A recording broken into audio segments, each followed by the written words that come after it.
Pendant longtemps, l'endométriose a été un sujet tabou. Les femmes qui en étaient atteintes n'osaient pas évoquer le sujet.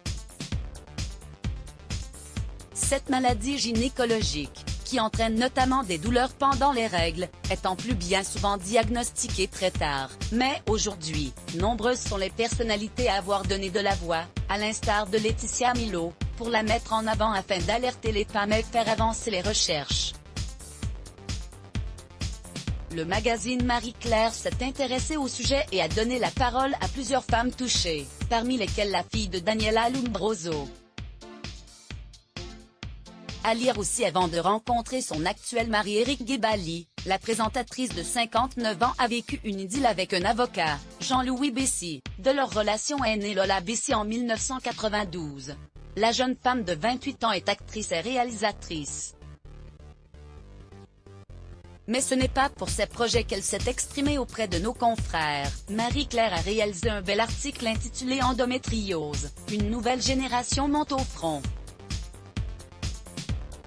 En plus d'avoir notamment expliqué que l'endométriose touche une femme sur 10, qu'elle met souvent du temps à être diagnostiquée ou d'avoir souligné l'importance de mieux former les gynécologues et radiologues, le magazine a donné la parole à des femmes qui en souffrent. Lola Bessy a cœur ouvert sur la maladie ainsi, Lola Bessy a raconté son expérience.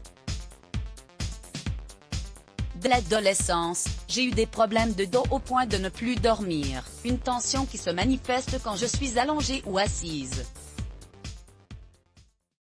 En 10 ans, j'ai vu un nombre incalculable de médecins qui me disaient « Si est-il dans votre tête ?» J'avais l'impression d'être une extraterrestre qu'on ne comprenait pas. En 2018 seulement, une gynécologue a évoqué l'endométriose. Un radiologue a confirmé.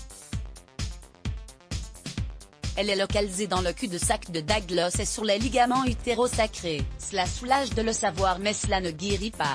La fatigue me handicape parfois plus que la douleur. J'ai élaboré des stratagèmes avec le temps pour vivre avec, a confié la jeune femme. Le magazine Marie-Claire rappelle qu'en effet, aucun traitement n'a été trouvé pour l'heure afin de guérir les femmes atteintes d'endométriose. En revanche, il y a des solutions pour stopper l'évolution telles que la prise en continu d'une pilule contraceptive, un dispositif intra-utérin visant à stopper les règles ou des traitements hormonaux qui provoquent une ménopause artificielle. De plus en plus de personnalités acceptent d'évoquer le mal qui les ronge. Laurie Pestet et Nora Malagré ont plusieurs fois témoigné dans les médias. Let's block ADS. Why?